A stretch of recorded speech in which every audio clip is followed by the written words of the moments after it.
हमने जो test series चलाई है हिंदी की, उसका अगला प्रश्न पत्र है ये। इसका पीडीएफ आप हमारे टेलीग्राम से प्राप्त कर लें। वहाँ से आप इसको सॉल्व करने के बाद यहाँ से अपना मिलान कर लें, और जो भी जहाँ एक्सप्लेनेशन की ज़रूरत है वहाँ पर मैं यहाँ पर विस्तार से बता दूंगा किसमें क्या है।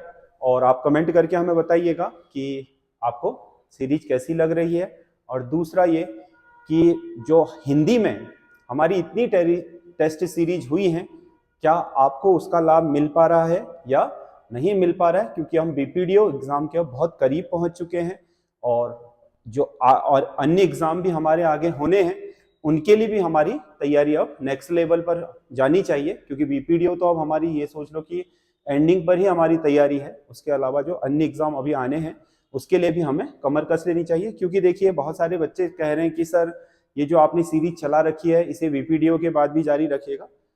मैंने कोई ये स्पेशली बीपीडीओ के लिए नहीं चलाई है, बल्कि एक सामान्य सीरीज है। मैं चाहता हूं कि हर हफ्ते आपको कुछ ऐसा क्रिएटिव करने के लिए मिल जाए जो आपकी पढ़ाई का आकलन तो करे ही, आपको कुछ महत्वपूर्ण प्रश्न भी दे जाए जो आपकी परीक्षाओं में काम आए। और किस तरीके से आपको पूछे जाते हैं क्वेश्चन, किस तरीके से आयोग या यूके ट्रिपल एससी आपका फॉर्मेटिंग करता है, वो उसकी समझ आपके बढ़ जाए और आप उस हिसाब से अपनी तैयारी को अंजाम दें। इसके लिए हमने टेस्ट सीरीज निकाली है। और खासकर जो हमारा सैटरडे को आने वाला जो पेपर होता है, इस बार हमने संडे को डाला था वो किसी कारणवश, तो सैटरडे को आने वाला जो 100 नंबर का पेपर होता है वो बहुत महत्वपूर्ण होता है। कुछ बच्चे लिख रहे हैं कि हार्ड था पेपर, लेकिन हार्ड नहीं है। आप देखिएगा उसमें बहुत सारे बच्चे के नंबर लिखे हैं जो 70 प्लस 75 प्लस नंबर ला रहे हैं, और ये तो कुछ ही बच्चे हैं। और अगर पूरे स्टेट लेवल पर इस पेपर को कराया जाए तो आप देखोगे कि इसमें 500 से भी अधिक बच्चे ऐसे होंगे जो आपके 75 प्लस नंबर ले आएंगे। तो वही तो मेरिट आती है लास्ट में। तो हमें कठिनाई की ओर नहीं जाना चाहिए, बल्कि ये देखना चाहिए कि हम इस पेपर को कितना कर पा रहे हैं या हमें कितनी और मेहनत करेंगे कि हम इसे अच्छा करने लग जाएं। यही हमारा उद्देश्य है। इसी उद्देश्य के साथ हम इन सीरीजों को आगे बढ़ा रहे हैं, चाहे जीएस की हो, चाहे हिंदी की हो, चाहे आपका उत्तराखंड वाली हो।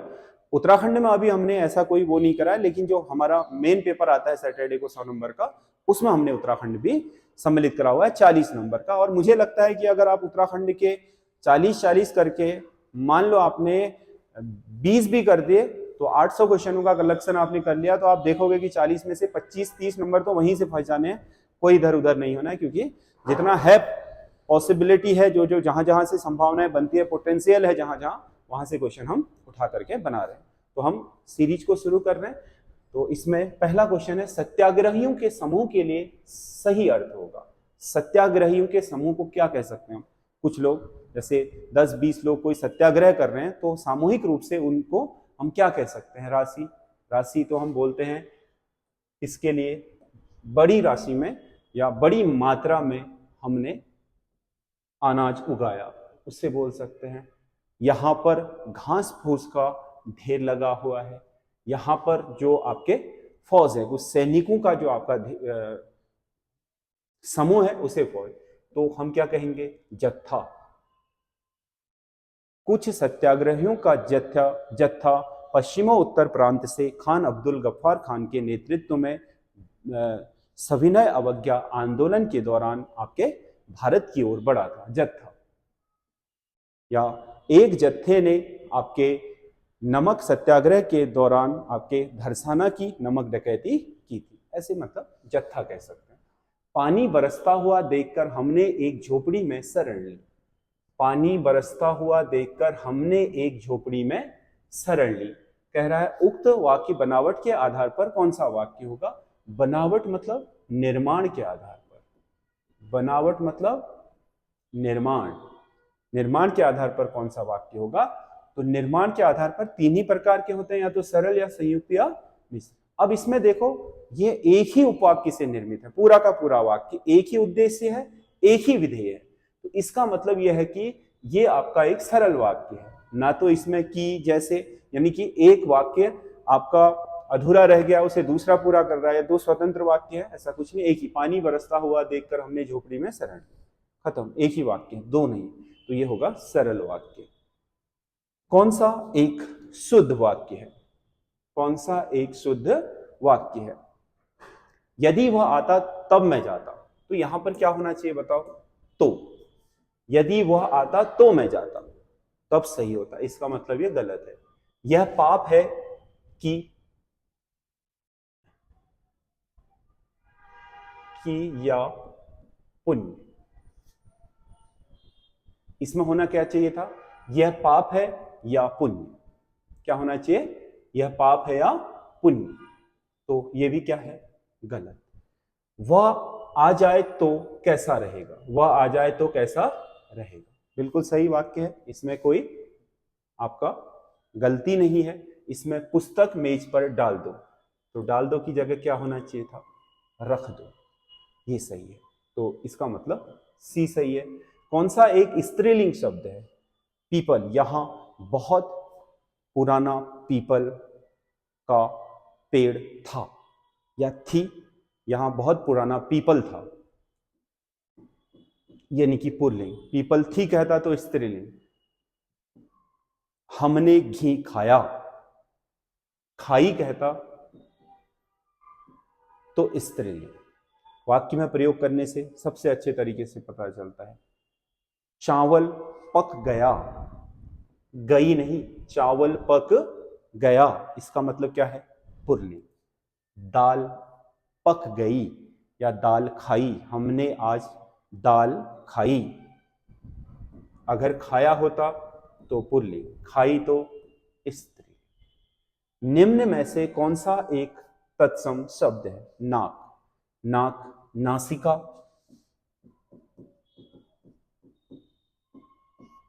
से नाक बना है। पक्ष से पंख बना है।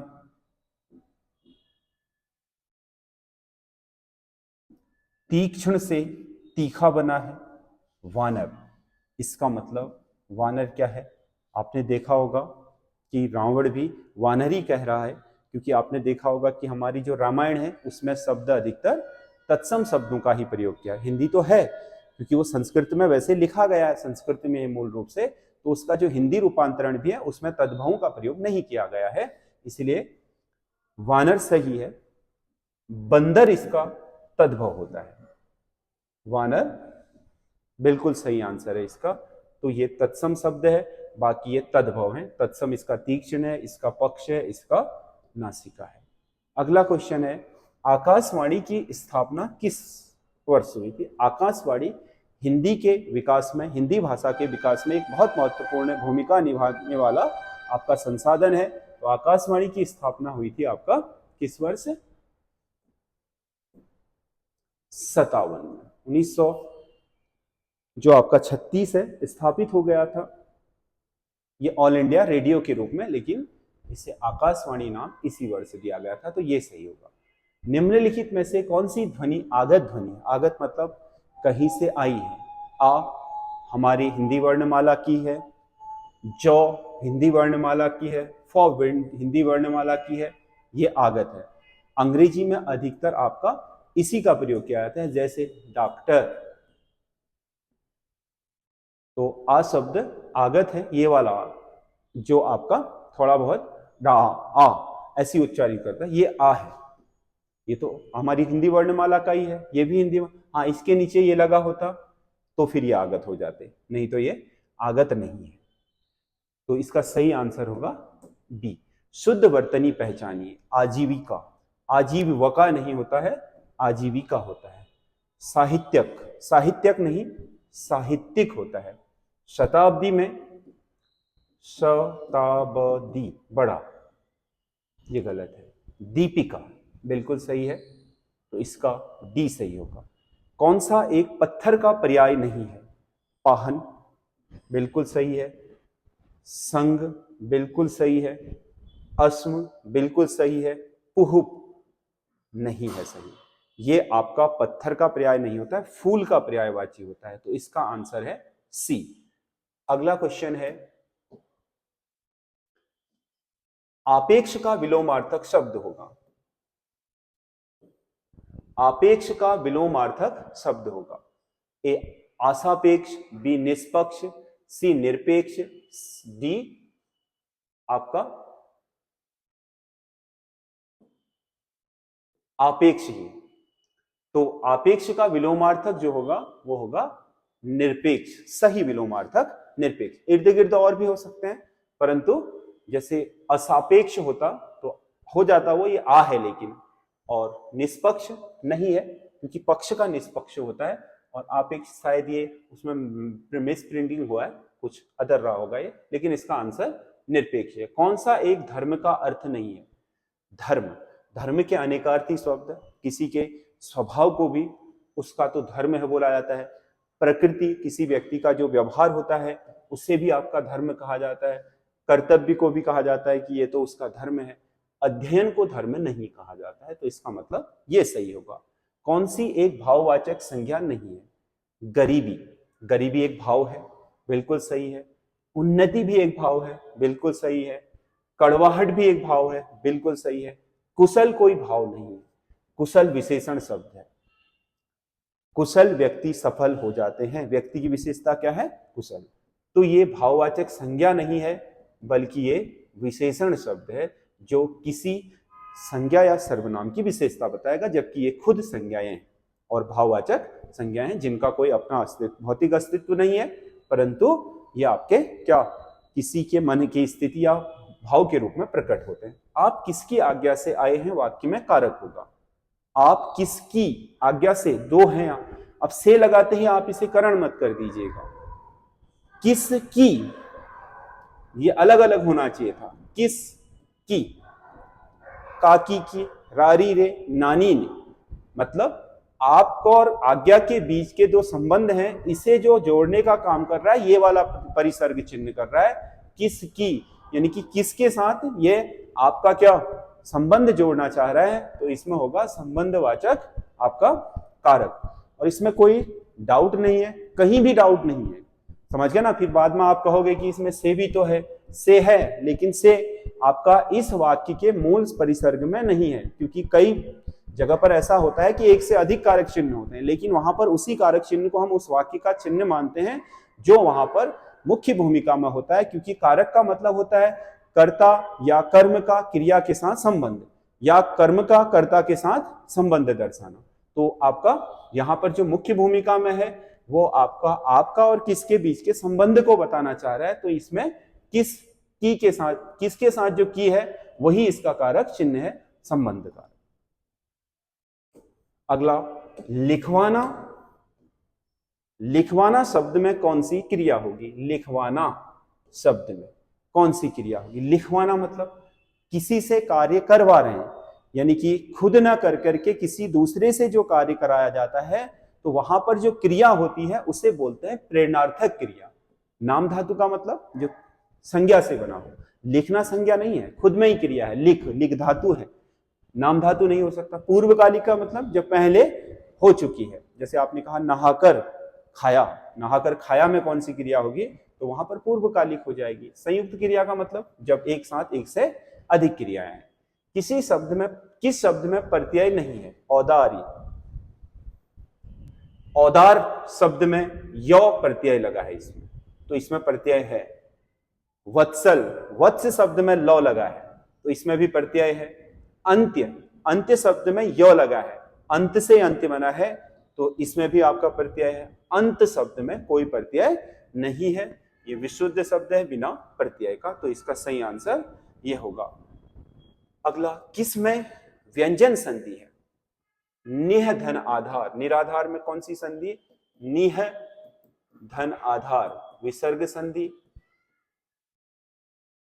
देखो कुछ लोग कह रहे हैं कि विसर्ग संधि समास उसमें सिलेबस में है ही नहीं, लेकिन आप ये बात गांठ बांध के मान लो, विसर्ग संधि बहुत जगह पूछी जा रही है, और उसके अलावा आपके समाज भी यूकेएसएससी कई बार पूछ चुका है, ट्रिपल एससी, ये ध्यान में रखिएगा। और ऐसा मत करना कि ये सिलेबस में है नहीं तो हटा दूं, ये पूछे जाने वाले हैं, समझ गया ना। और पिछले पेपरों को देख के ही बनाए हैं। कुछ लोग ऐसे हैं कि वो हवा में पढ़ते हैं, उन्हें अता पता कुछ होता नहीं है, और वो क्या अनाप शनाप कमेंट करते हैं, उससे भ्रमित होने की आवश्यकता नहीं है, समझ रहे हैं। आप पूछने के दृष्टिकोण से बताओगे या कुछ आप सजेस्ट करने के दृष्टिकोण से बताओगे तो हम उस पर जरूर विचार करेंगे, चर्चा भी करेंगे। आप इसको बिल्कुल भी निराधार मत मानिएगा कि समास करने ही नहीं है, समास भी आपको करने हैं, और बहुत बड़ा चैप्टर नहीं है, एक बार करने से हो जाता है आराम से। और उसमें पहचान भी आराम से हो जाती है, कोई बहुत बड़ा संकट नहीं है कि आपको उसमें बहुत टाइम देना पड़ रहा है। और पूछता है यूके ट्रिपल एससी, ध्यान में रखिएगा, आप पुराने पेपरों को देखिएगा, यूके ट्रिपल एससी ने कई जगहों पर आपके समास पूछे हैं, सेम आपकी जो सिलेबस दिया हुआ है उसमें भी, तो स्किप मत करिएगा किसी भी हालत में। और ना ही विसर्ग संधि को, तीनों संधि के आपको पता होने चाहिए कि नियम कैसे लगते हैं। निधन आधार, ये आपका निराधार विसर्ग संधि है। सत धनकार, सत धनकार, तो इसमें क्या है, यहां भी आपका क्या है, आपका जो ये भी वर्ण है वो भी विसर्ग में समाप्त हो रहा है, ये सॉरी व्यंजन में, और ये भी व्यंजन में खत्म हो रहा है, तो आपका ये क्या है, विसर्ग व्यंजन संधि है। बाकी सप्त ऋषि में सप्त धन ऋषि, ये आपका सप्त धन ऋषि, ये अ में खत्म हो रहा है, ये री में, तो जहां दोनों जगह स्वर हो तो वहां पर आपका कौन सी संधि होती है, स्वर संधि। और हिमालय हिमधनालय, यहां पर भी क्या होगी, स्वर संधि। तो सत्कार इसका सही आंसर होगा, इसमें व्यंजन संधि है। जब दो समानार्थी शब्द एक साथ प्रयुक्त हो तो उनमें प्रयुक्त हो तो कौन सा चिन्ह लगाया जाता है। जैसे दो समानार्थी शब्द, आपने कहा आजकल वह मेरे से दूर दूर रहता है, दूर दूर, अब दो एक ही साथ शब्द हैं, यानी कि पुनरावृत्ति हो रही है उसी शब्द की, समानार्थी शब्द हैं, तो इसका मतलब यह है कि यहां पर जो चिन्ह लगाया है हमने, कौन सा चिन्ह लगाया, योजक चिन्ह। अगला क्वेश्चन है, लकीर का फकीर होना मुहावरे का अर्थ है। लकीर का फकीर होना मुहावरे का अर्थ मतलब एक ही परंपरागत चीज के हिसाब से चलने वाला व्यक्ति, जो जिसे हम अंग्रेजी में ऑर्थोपोडिक्स भी बोलते हैं, यानी कि जो व्यक्ति परंपराओं से हटता नहीं है, उसे बोलते हैं लकीर का फकीर। जो आधुनिकता या नई चीजों को ग्रहण नहीं करना चाहता है उसे हम लकीर का फकीर या फिर परंपरावादी व्यक्ति बोलते हैं। अगला क्वेश्चन है, महादेवी वर्मा को ज्ञानपीठ पुरस्कार किस रचना के लिए मिला था। महादेवी वर्मा को जो ज्ञानपीठ पुरस्कार मिला था उनकी यामा रचना के लिए मिला था। अगला क्वेश्चन है, जायसी किस काव्य धारा के कवि हैं। मलिक मोहम्मद जायसी, वो आपके जो भक्ति काल है उसमें जो निर्गुण भक्ति धारा है उसमें निर्गुण भक्ति धारा के प्रेम मार्गी कवि हैं। इनका जो विषय वस्तु है इनके ग्रंथों की वो प्रेम है, जैसे पद्मावत है वो एक प्रेम ग्रंथ है, उसी के लिए इन्हें पहचान भी मिली है, वही सबसे ज्यादा प्रसिद्ध है। इसके अलावा भी उन्होंने लिखे हैं लेकिन वो प्रेम मार्गी हैं, जैसे कबीर ज्ञान मार्गी थे, ये प्रेम मार्गी हैं। तो ये आपका 20 नंबर का है और इसमें आप कमेंट्स करें, सजेशन आप दीजिए कहीं पर, और कहीं पर आपको लगता है कि चीजें गलत हो गई हैं तो वहां पर आप पूछ सकते हैं। देखो सिलेबस को लेकर के आप लोग बहुत वो नहीं रहे कि हाँ यही चीज है ठीक है और यही पढ़नी है, सिलेबस आपको पूरा कवर करना है, लेकिन पुराने प्रश्न पत्रों को भी आप ध्यान में रखें कि उनमें भी बहुत सारी जगहों पर आपसे ऐसी चीजें आ जाती हैं जो आपके सिलेबस में है ही नहीं। इसीलिए जो चीजें ग्रामर में है, हिंदी के व्याकरण में है, उसमें आपके सारी महत्वपूर्ण चीजों को करिएगा। कभी भी कुछ भी पूछ लेता है देखने का, यूके एसएससी ट्रिपल एससी उपवाक्य भी पूछता है, पदबंध भी पूछता है, वो सारी चीजें, और उसके अलावा वाच्य भी पूछता है, तो वो भी हम हर पेपर में सम्मिलित, अगले पेपर में वो भी सम्मिलित करेंगे। किसी पेपर में कुछ लेके आते हैं क्योंकि 20 नंबर का क्वेश्चन पेपर बन पाता है, उससे ज्यादा आपकी क्षमता नहीं हो पाती है, इसीलिए सारी चीजों को करके ला रहे हैं। आप सिलेबस में कर लीजिएगा, समास आपके सिलेबस में आपका हो ना हो, लेकिन ये ध्यान में रखिएगा कि वो आपका पूछा जाता है, इसीलिए उसकी इंपॉर्टेंस कम नहीं है। और विसर्ग संधि भी बहुत बार पूछा गया है। तो ये आप करने के बाद हमें कमेंट बॉक्स पर लिखें अपने सुझाव और जो भी।